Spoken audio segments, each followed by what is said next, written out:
Sarawak terjejas banjir.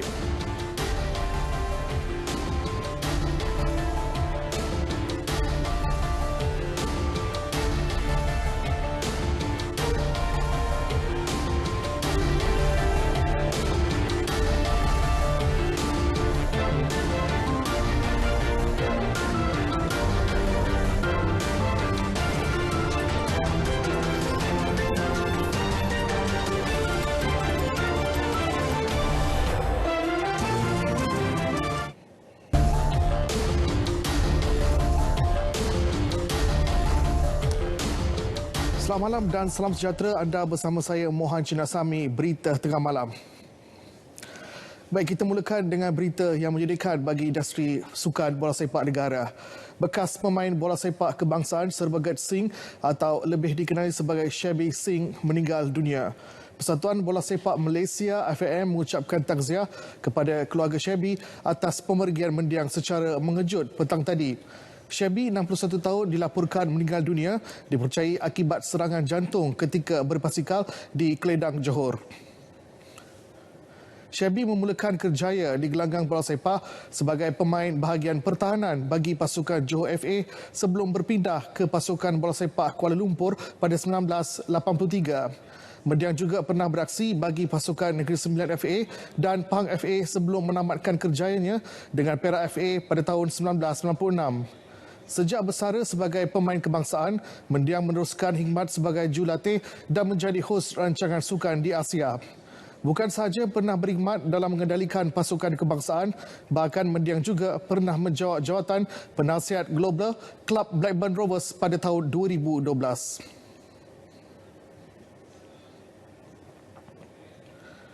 Baik, kita teruskan dengan situasi banjir di Sarawak. Satu pusat pemindahan sementara diaktifkan di Dewan Kampung Jeriah Sibu menjadikannya pertama dibuka di negeri itu. Setakat petang tadi, ia menempatkan 44 penduduk berbabitkan 5 keluarga dari Kampung Seduan Jaya Jeriah. Banjir dipercayai berpunca daripada sistem perparitan yang kurang baik selain hujan lebat yang berterusan sejak semalam. Disebabkan ada yang mempunyai baby, punya anak kecil. Jadi disahkan pindah. Dan juga ada yang orang tua. Kita tahu takut ada yang jatuh sakit yang malam ini susah untuk pihak keselamatan atau pihak bomba untuk memindahkan mereka jika ada berlakunya masalah kesihatan pada sebelah malam. Beliau yang juga ahli Dewan Undangan Negeri Nangka memalukannya selepas membantu menyelaraskan bantuan kepada penduduk terjejas banjir di Kampung Seduan Jaya Jeriah. Amaran hujan berterusan tahap buruk dijangka berlautan hingga esok khususnya di beberapa kawasan di Sarawak. Menteri Alam Sekitar Datuk Seri Tuan Ibrahim Tuan Man menerusi Twitternya memaklumkan kawasan berkenaan merangkumi Kuching, Serian, Samarahan, Seri Aman, Betong, Sarike, Sibu, Mukah dan Kapit. Penduduk di negeri terbabit diminta mengambil langkah berwaspada terhadap sebarang kemungkinan. Di Kampung Hulu Sepahu, Betong pula 6 keluarga berdepan bahaya kerana kediaman mereka berisiko runtuh. Ia susulan hakisan tanah di kawasan tebing Sungai Paku yang berlaku malam tadi susulan hujan lebat dan air pasang. Kejahatan Balai Bomba dan Penyelamat Betong memaklumkan pihaknya mendapati jarak antara hakisan tanah dengan salah sebuah rumah penduduk terjejas adalah kira-kira 3 meter. Penduduk di kawasan terlibat diminta sentiasa berwaspada kerana dibimbangi boleh berlaku pergerakan tanah. Sebagai langkah awal, mereka dinasihat menutup kawasan tebingan dengan kanvas.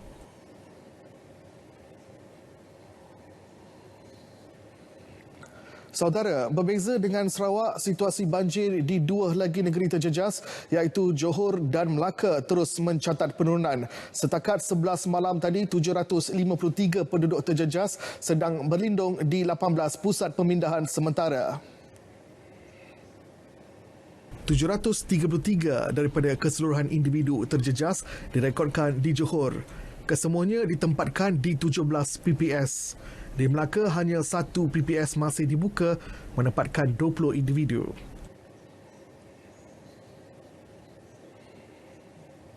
Tiada kes baru COVID-19 membabitkan individu terjejas banjir dilaporkan hari ini menjadikan jumlahnya kekal 470 kes.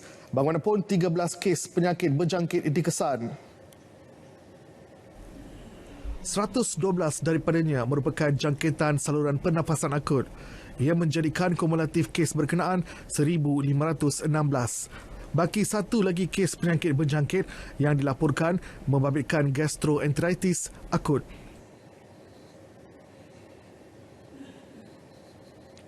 Sementara itu, Tunku Mahkota Johor Tunku Ismail Sultan Ibrahim mahu mencari penyelesaian konkret terhadap masalah banjir yang sering melanda negeri itu. Fokus perlu tertumpu kepada sistem saliran dan perparitan yang mampu menampung kapasiti air hujan yang tinggi. Juga pengurusan sungai efektif serta kesiapsiagaan tinggi untuk menghadapi bencana. Menerusi hantaran di Facebook, baginda bertitah akan mengadakan program pembersihan sungai serta inisiatif lain bagi meningkatkan kesedaran mengenai kepentingan menjaga kebersihan sungai. Ia akan dilaksanakan bulan depan. Terdahulu, baginda berkenan mengadakan pertemuan dengan Datuk Bandar Johor Bahru, Datuk Muhammad Nur Azam Osman dan pakar-pakar pengurusan air dan sistem saliran air. Perjumpaan bagi mendengar taklimat mengenai inisiatif dan usaha-usaha untuk membaiki pendapatan banjir di Johor.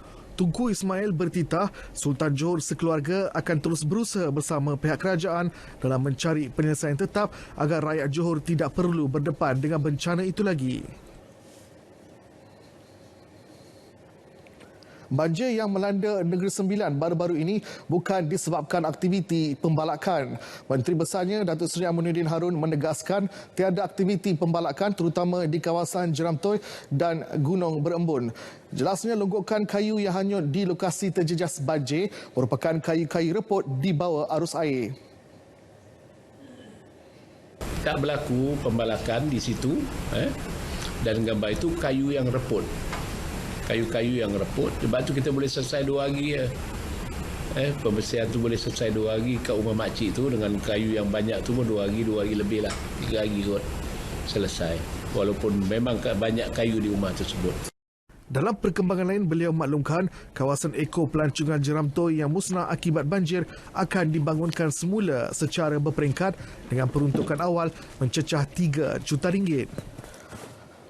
Baik, bertemu kembali. Perarakan Kavadi bagi perayaan Taipusam kali ini tidak dibenarkan bagi membendung penularan COVID-19. Manakala upacara Pal Kodam, aktiviti sembahyang serta perjalanan pedati dibenarkan. Menteri Perpaduan Negara Datuk Halimah Muhammad Sadiq berkata, Pal Kodam dibenarkan bermula Jumaat ini hingga 19 Januari dengan penetapan jumlah kehadiran yang berbeza mengikut kuil. Setiap sesi adalah selama 30 minit dan diikuti kerja-kerja sanitasi selepas itu. Manakala hanya individu berusia 18 tahun ke atas yang lengkap divaksinasi dan mematuhi SOP sahaja dibenarkan masuk. Petugas daripada pihak pengurusan kuil mestilah pakai vest ataupun uniform yang mereka ada ataupun pakaian yang sedia ada kepada Jawatankuasa Pengurusan Kuil supaya dapat membezakan antara ahli Jawatankuasa Pengurusan Kuil dengan penganut yang akan berada dalam kawasan kuil.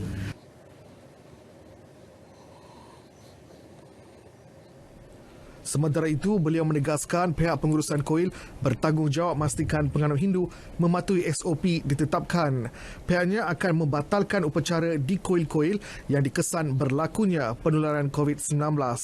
Ujar Datuk Halimah, SOP upacara sembayang dan perarakan pedati adalah berbeza di antara kuil Sri Subramania Swami Batu Cave dengan 4 kuil lain di Pulau Pinang dan Perak.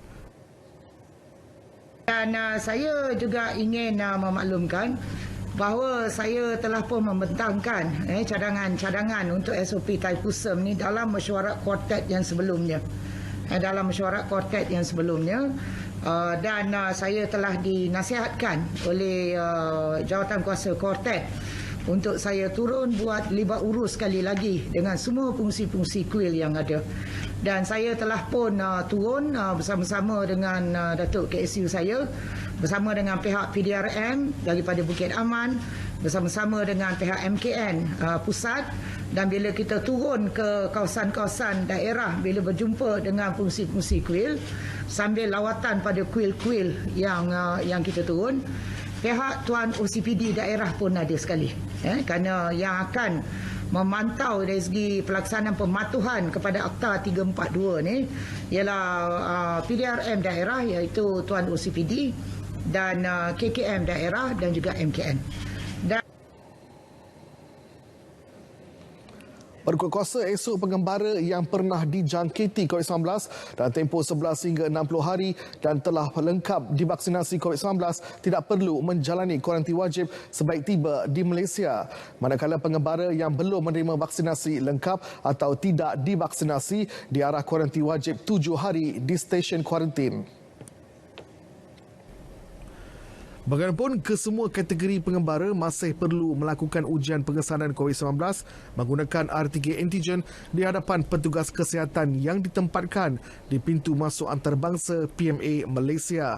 Kenyataan Menteri Kesihatan Khairy Jamaluddin memaklumkan bagi pengembara yang tidak pernah dijangkiti COVID-19, ketetapan semasa masih terpakai.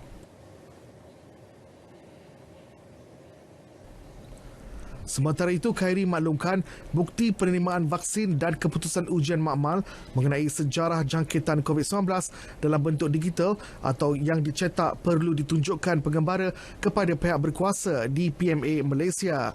Pengembara yang mempunyai sejarah kemasukan ke hospital kerana dijangkiti COVID-19 perlu kemukakan surat fit to travel daripada pengamal perubatan di hospital terbabit. Bagi pengembara positif yang menjalani pengasingan di kediaman atau hotel pula perlu menjalani ujian saringan RTK antigen profesional 2 hari sebelum berlepas ke Malaysia. Hanya individu disahkan negatif dibenarkan meneruskan perjalanan.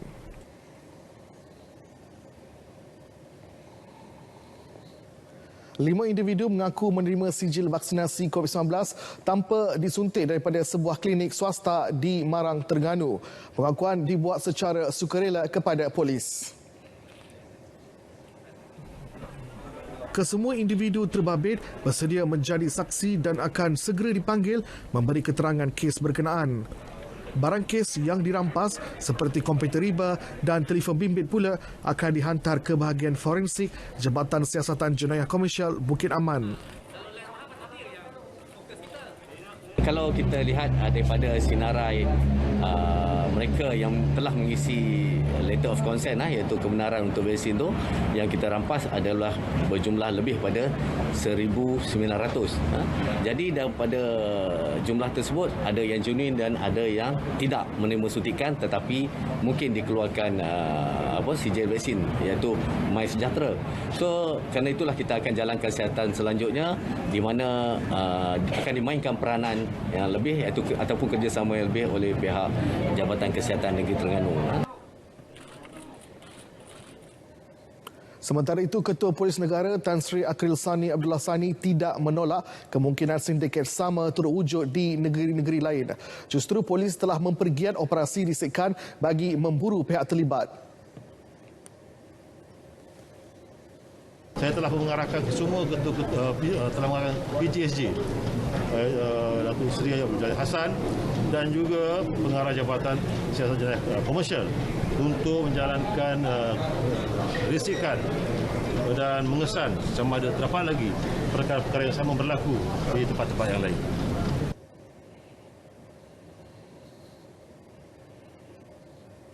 Hospital Raja Permaisuri Bainun Ipoh terima 2 unit alat bantuan pernafasan bernilai RM136,000 daripada Kerajaan Nanning, China. Sumbangan untuk menyelamat nyawa pesakit itu diperoleh hasil inisiatif Bandaraya Persahabatan yang dijalin Majlis Bandaraya Ipoh bersama Kerajaan Wilayah China itu. Dan sumbangan ini ke hospital ataupun ke klinik kesihatan adalah kita laksanakan dari masa ke semasa atas usaha daripada Datuk Rumaizi dengan kerjasama Bandaraya Nanning, yang mana kerjasama ini telah dijalinkan sejak tahun 2005 lagi. Dan Alhamdulillah majlis hari ini seperti mana yang kita lihat sebentar tadi, iaitu sumbangan ventilator ataupun alat bantuan pernafasan kepada HRPB.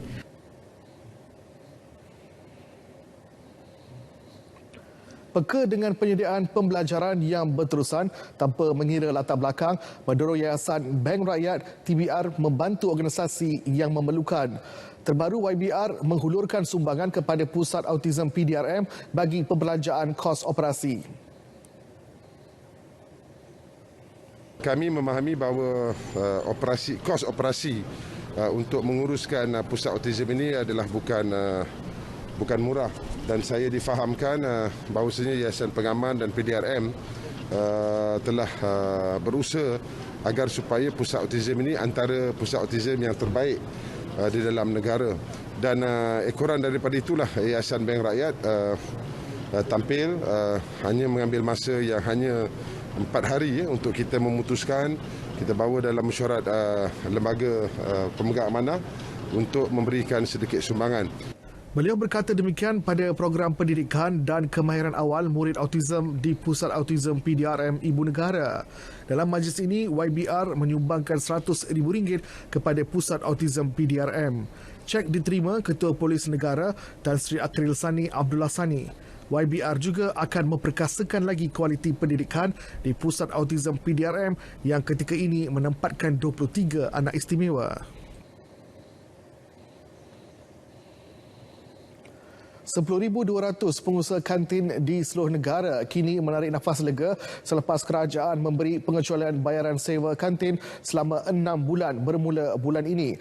Jelas Setiausaha Persatuan Pengusaha Kantin Sekolah Malaysia Siti Normadesa, keprihatinan kerajaan mampu meringankan beban mereka.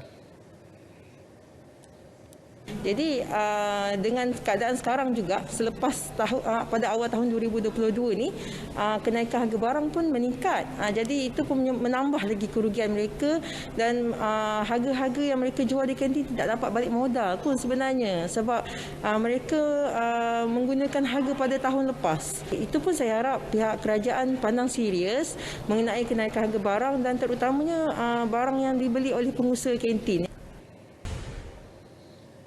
Baik, MSC Malaysia yang diperkenalkan pada 1996 akan dipertingkat dan dinamakan semula sebagai Malaysia Digital. Menteri Komunikasi dan Multimedia Tan Sri Anwar Musa ketika mengumumkannya berkata, ini penting berikutan MSC Malaysia perlu berkembang sejajar perubahan pesat norma sosioekonomi yang menjadi tindak balas terhadap kemajuan teknologi digital secara berterusan.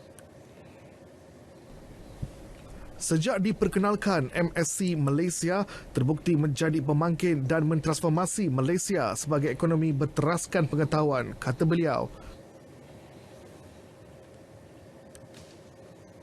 Since its introduction in 1996, MSC Malaysia has catalyzed and transformed Malaysia into a knowledge-based economy. The strategic initiative was created to foster a conducive ecosystem driven by high-end infrastructure development and ICT companies' catchment within an identified corridor. Beliau berkata demikian ketika berucap merasmikan Minggu Ekonomi Digital Malaysia di Expo 2020 Dubai. Berkongsi kejayaan inisiatif itu, Tan Sri Anwar berkata MSC Malaysia turut membantu memacu pertumbuhan ekonomi digital negara ini yang pada masa ini menyumbangkan 22.6% kepada keluaran dalam negara kasar KDNK. Ekonomi digital dikenal pasti antara bidang pertumbuhan ekonomi utama Malaysia bagi mencapai pertumbuhan mampan. Juga memastikan kemakmuran bersama diraih. Di bawah rancangan Malaysia ke-12, ekonomi digital diunjurkan menyumbang 25.5% kepada KDNK Malaysia menjelang 2025. Pelan Strategi Universiti Putra Malaysia UPM 2021-2025 yang dilancarkan pada Disember lepas mampu memperkukuh universiti berkenaan sebagai menara ilmu yang memacu kecemerlangan. Demikian titah Sultan Selangor yang juga Tuanku Chancellor UPM Sultan Sarifuddin Idris Shah. 5 strategi utama ditetapkan dalam pelan tersebut, antaranya memacu pertanian berteknologi tinggi, membangun sasya graduan dan memastikan kesempurnaan institusi yang mantap. Titah baginda, semua pihak perlu bekerjasama untuk menjayakannya. universiti telah berusaha bersungguh-sungguh menekan penularan pandemik ini dengan sebaik mungkin. Berbagai inisiatif telah dilaksanakan dalam aspek pengurusan risiko komunikasi krisis, pendidikan, pengajaran dan pelajaran, inovasi, kebajikan pelajaran dan khidmat masyarakat awam. Usaha ini dilakukan 600 hektar tanah di Lembah Bidong Setiu akan dibangunkan menerusi projek secara komersial bernilai lebih 360 juta ringgit. Ia bakal menjadi projek pertanian terbesar di Terengganu yang mampu menjana lebih 2,000 peluang pekerjaan kepada rakyat di negeri itu. Projek berkenaan adalah usaha sama Lembaga Tabung Amanah Warisan Negeri Terengganu, Terengganu Agrotech Development Corporation Sdn Bhd dan syarikat pelaburan dari Amerika, McCormick Global Ingredients Malaysia Sdn Bhd. Ia sebahagian usaha menjadikan Terengganu sebagai pengeluar makanan utama negara. Belum ada lagi presiden sebelum daripada ni. Jadi mereka buat sebagai pelok kajian dalam bentuk proof of concept untuk nak mencari bagaimana satu kaedah yang paling sesuai. Lada hitam boleh ditanam beris. Dan setelah mereka melakukan proses kajian ni lebih kurang 3 tahun, memang didapati berjaya. Berjaya dengan hasil yang lebih baik daripada yang ditanam di atas tanah liat ataupun tanah kawasan berbukit. Dan bila mereka berjaya, barulah kita bincangkan untuk kembangkan projek ini pada skala komersial. Kazakhstan memberi jaminan pelaburan Malaysia bernilai $1 bilion Amerika di negara berkenaan selamat dan akan terus dilindungi. Duta Besar Kazakhstan ke Malaysia berkata, situasi di negara berkenaan kini kembali stabil selepas pergolakan tercetus minggu lalu. With the further political and economic reforms, we confirm that there will be no changes in terms of investment climate. We remain committed to the contracts we have with foreign investors, and we will proceed on enhancing our investment climate, on developing our market economy values, on protecting the rule of law, and again, I will repeat, investment protection. Sebahagian besar pelaburan Malaysia ke Kazakhstan melibatkan industri minyak dan gas.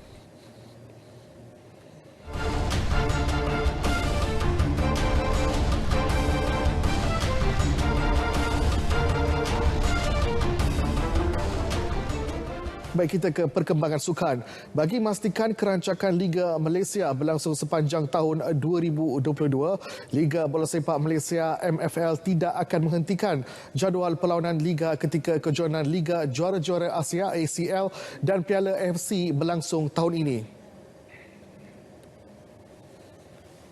Di mana dengan adanya Champions League centralized venue, Liga tempatan masih berlangsung. Itu juga menjadi satu pencaturan dan penambahbaikan kalender tempatan untuk memastikan Liga masih berjalan semasa pertandingan-pertandingan kelab-kelab antarabangsa ini. Bagi saingan ACL, Malaysia akan diwakili Johor Darul Takzim JDT FC, manakala KL City FC dan Kedah Darul Aman FC akan bersaing di Piala AFC. Beliau berkata demikian kepada media semasa taklimat kalender Liga Malaysia 2022 secara maya.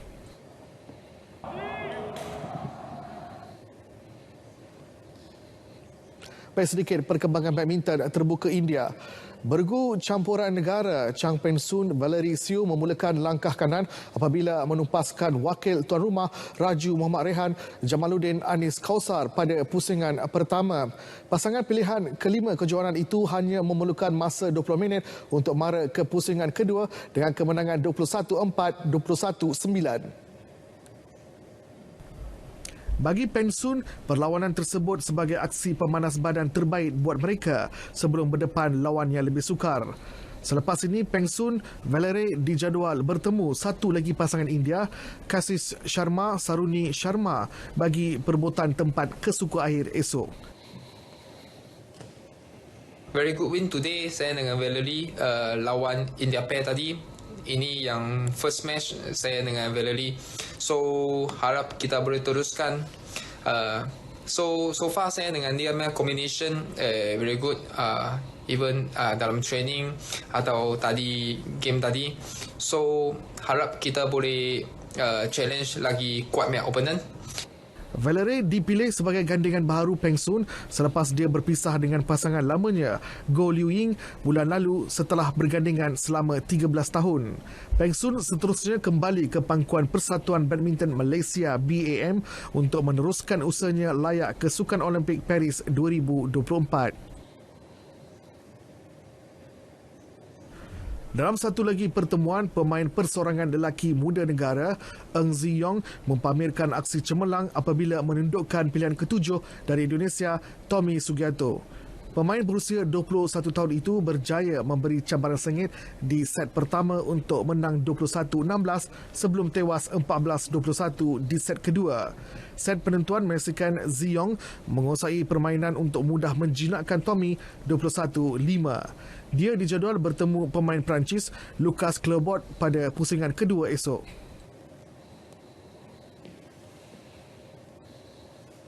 Baik, berita tengah malam berakhir di sini. Dapatkan perkembangan sahih sepanjang masa melalui portal Berita RTM di berita.rtm.gov.my. Saya Mohan Cinasami, salam hormat dan selamat malam.